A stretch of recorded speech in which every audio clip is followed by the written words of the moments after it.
આ હોળી પછી પડવાના દિવસે કંટોલિયા ગામની અંદર ઘણા બધા નિયમોની અંદરમાં ફેરફાર કરવામાં આવ્યો છે।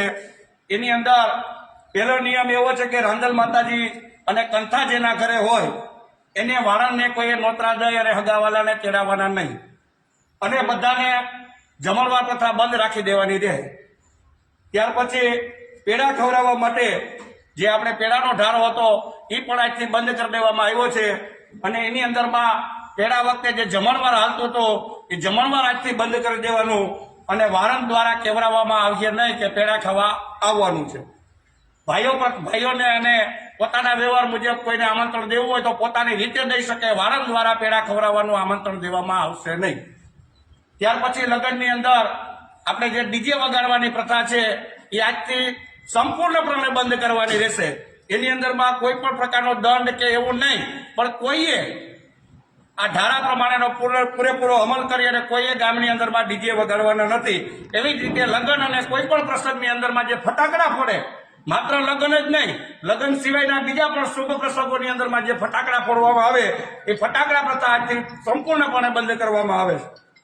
ત્યાર પછી આપણે જે લગ્નગાળાની સિઝન હોય કે શુભ પ્રસંગની અંદરમાં ઢોલીને તેડાવતા હોય અને ઢોલી ઉપર આપણે જે ઘોર કરીએ એ ઘોર પ્રથા આજથી બંધ કરવાની છે। લગ્નની અંદરમાં ઢોલીને જે કંઈ દેવું હોય એ ઘરઘણી પોતાની રીતે ઢોલીને પોતાની શક્તિ મુજબ દઈ દેશે, પણ બજારની અંદરમાં કે કોઈ પણ જગ્યાએ ઢોલ ઉપર પૈસા ઉડાડવાની સખત મનાય છે। ત્યાર પછી કોઈ પણ પ્રસંગની અંદર આપણે જે છાશ પીએ છીએ એ છાશ છે એ પ્લાસ્ટિકના ગ્લાસની અંદરમાં આપવાની મનાઈ ફરમાવવામાં આવે છે। પ્લાસ્ટિકના ગ્લાસની અંદરમાં નહીં, પણ સમાજની અંદરમાં જે વાસણો હોય, કપ હોય, પ્યાલી હોય કે વાટકી હોય, વાટકીની અંદરમાં દરેકે છાશ પીરસવાની રહેશે। ત્યાર પછી વાળંદને આપણે આજથી જે પૈસામાં થોડો ઘટાડો કર્યો છે ઉડાડવામાં, એમાં વાળંદને પણ થોડીક નુકસાની જતી હોય તો વાળંદને બાલ દાઢીની અંદરમાં વધારો કરવામાં આવ્યો છે। જે વાળંદને વાળ કપાવવાના 50 રૂપિયા ઠેરવવામાં આવ્યા અને દાઢી કરાવવાના 30 રૂપિયા ઠેરવવામાં આવ્યા અને બાલ અને દાઢી જો સાથે કરાવવામાં આવે તો 80 રૂપિયા દેવામાં આવશે। આ નિયમ આજે બન્યા છે એનું ચુસ્તપણે બધાને પાલન કરવાનું છે।